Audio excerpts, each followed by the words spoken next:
ऐसी ये जो काली भेड़ है, ये जो भेड़ भी नहीं, मैं तो इनको कहूँगा ये शैतान है। इन शैतानों को चुन चुन के और खत्म करना है। इनकी जगह सलाखों के पीछे है, इनकी जगह हमारी सोसाइटी में नहीं है।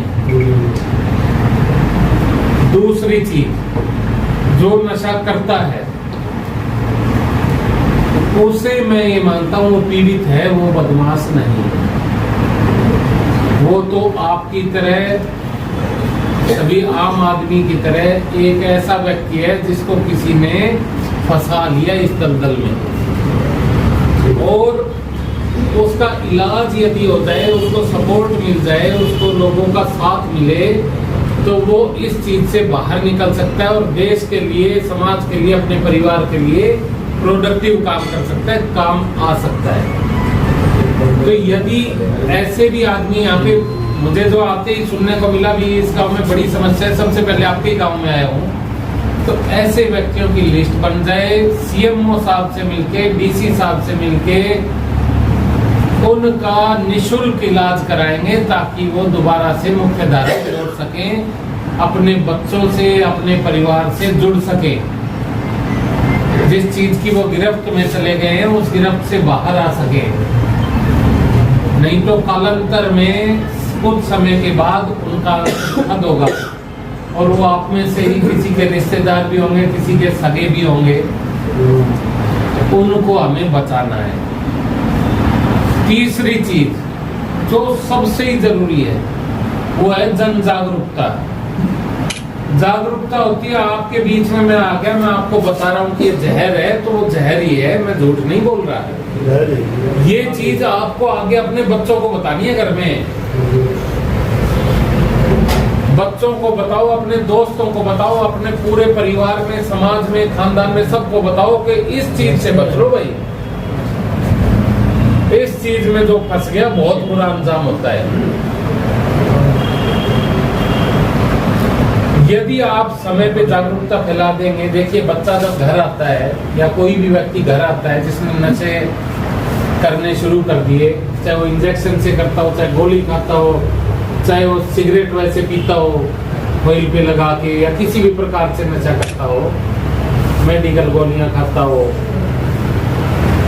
उसमें कई लक्षण दिखाई देते हैं। और शुरुआत में लक्षण कौन देख सकता है? उसका परिवार, उसके अपने। शुरुआत में ये चीज जल्दी काबू आ सकती है। अगर वो पूरा एडिक्ट बन जाए तो फिर दिक्कत है छुड़ाने में। फिर यदि छुड़ा भी दिया जाए तो उसका आगे तक उसके ऊपर ध्यान रखना पड़ता है कि दोबारा तो उसी संगति में नहीं कर दिया उसको। बहुत से ऐसे भी मैटर आते हैं जिसमें कि आदमी ने नशा छोड़ दिया लेकिन फिर से वो जो उसके साथ जो गलत व्यक्ति थे, कुसंगति थी, तो उसको फिर से फंसा लेता है। मेरा यही उद्देश्य रहेगा, मैं आपके बीच में आता रहूंगा, आए महीने आऊंगा। आप मुझे, मैं अपना नंबर दे रहा हूँ, ठीक है, मैं अपना नंबर आपको दूंगा। आप उसके ऊपर जो नशा बेचता है या जो नशा करता है व्हाट्सएप कर देना। मैं आपका नाम कहीं नहीं लूंगा, आपका नाम कहीं नहीं आएगा, नाम गुप्त रखा जाएगा, और यदि सूचना पुख्ता है तो मैं इनाम भी अलग से उसको बांटूंगा। और ये करोगे आप किसके लिए? ये करोगे आप अपने लिए, अपने परिवार के लिए, अपने समाज के लिए। बिल्कुल करेंगे जी, करेंगे ना। तो बस मुझे इतना ही आपसे सहयोग चाहिए। मैं अपना अभी आपको नंबर दूंगा, आप नंबर लिख लें। ये नंबर मेरे पास ही रहेगा, और कोई इसको नहीं रखता तो मेरे को आप सूचना देंगे, आपका नाम तो कहीं आएगा नहीं ना। मैं आपसे पूछूंगा भी किसने दिया है मैसेज। ठीक है सर। बस एक चीज का ध्यान रखना, देखिए मैं पुराना आदमी हूँ, 22वां साल है मुझे नौकरी में। किसी का रंजिशन झूठा नाम मत दे देना, ठीक है सर। आपस में रड़क निकालने के लिए ये भी रहता है कई बार, ठीक है सर, क्योंकि मैं वेरीफाई कराऊंगा। वेरीफाई होगा तो झूठी चीज में ना समय जाया होता है। 88 140 11 600 88 140 11 600। आप इस पे कभी भी मेरे को सूचना दे सकते हैं। आप व्हाट्सएप कर दीजिए, मैं उसके बाद आपसे कुछ नहीं पूछूंगा। आगे मेरा काम है जो उसको सजा दिलानी है, जो उसको अंदर रखवाना है, जो उसके इलाज बांधना है। और ये आपके बीच में कह के जा रहा हूँ कि मैं यहाँ कुछ सोच के आया हूँ, नशा तस्करों को बख्शूंगा नहीं। आपके बीच में कह रहा हूँ। मेरी बस आपसे इतनी विनती है, मैंने अपना नंबर दे दिया है, आप इस पे चाहे जो नशे से ग्रसित व्यक्ति है उनका नाम दे देना, लिख देना कि ये नशे का आदी है, या फिर ये लिख देना भी ये नशा बेचता है। बस आगे मेरा काम है, मैं आपसे कुछ नहीं मांगता, ठीक है। बस आज मैं आपसे इतना ही मिलने आया था, अब 1 महीने बाद मिलूंगा आपसे। इतने तक मैं कुछ कार्रवाई करके दिखाऊंगा आपको।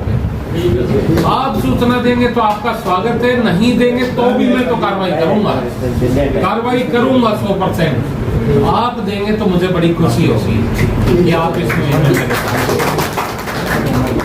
सबसे पहले एसपी महोदय कोटू गांव में हमारे दौरा किया है, हम सिरसा पहुंचने पर स्वागत करते हैं और उसके बाद हमारे ओटू गांव में पहुंचने पर हम दिल की गहराइयों से एसपी महोदय का स्वागत करते हैं। और सर, आप तक भी सूचना पहुंची, सरकार तक भी पहुंची कि हमारे गांव को नशे ने पूरी तरह अपनी गिरफ्त में ले लिया। अकेले लॉकडाउन में 17 लोग लॉकडाउन के अंदर हमारे गांव में उनकी डेथ हुई और उसके बाद आज तक 50 से ऊपर युवाओं की डेथ हो चुकी है। और इस 25 दिन के अंदर अंदर 5 युवा जो हैं वो 20 साल से कम उम्र के जो हैं वो इस दुनिया से चले गए। और आप पहले ऑफिसर हो, IPS ऑफिसर, जिन्होंने हमारे गांव में हमारे जख्मों पर मलहम लगाने का काम किया, हम आपके बहुत बहुत आभारी हैं सर। और आपसे हमें पूरी उम्मीद है कि आप हमारे गांव से नशे को खत्म करने में जो सहयोग करेंगे, और हम ग्रामीणों के जो सहयोग की जरूरत है, हम बिल्कुल तन मन से हम प्रशासन के साथ हैं। और मेरी एक छोटी सी राय है कि हम जो जितने भी गांव के मौजूद आदमी हैं और यूथ जो है ये खड़े हैं आपके सामने सर, हम एक दिन इकट्ठा हो जाएंगे और पुलिस प्रशासन के कुछ आदमी हमारे साथ सहयोग करें और हम पूरे गांव में एक जन चेतना रैली जो निकालेंगे। और जो लोग नशे का काम करते हैं उनको हम आपके माध्यम से भी, ग्रामीणों के माध्यम से भी हम चेतावनी देंगे कि आज के बाद आप बंद कर दो, आपका कुछ नहीं होने वाला। इसमें पुलिस भी साथ हो और ग्रामीण भी साथ होंगे हम सारे। तो उस SHO साहब के साथ एक दिन हम अपनी मीटिंग तय कर लेंगे। SHO साहब भी और आपके ASP साहब हैं, IPS ऑफिसर हैं अंडर ट्रेनिंग, साहब की भी ड्यूटी लगा रहा हूँ। और मैं खुद जब आप ऐसी रैली निकालेंगे मैं खुद आऊंगा। बहुत अन्य व्यक्ति कोई भी नहीं इतना जागरूक, ये लोग जो है ना, इन्होंने सबसे पहले वो चीज उठाई। और हम भी आके यहाँ लगातार 2-3 दिन हमने भी मेहनत करी, हमने उस चीज को निकाला, फिर जाके इस समस्या का और इसका निदान करेंगे इकट्ठे मिलके, ठीक है। आपके गांव को नशा मुक्त करेंगे, चाहे कितना ही नशा हो इसमें। आप बताओ।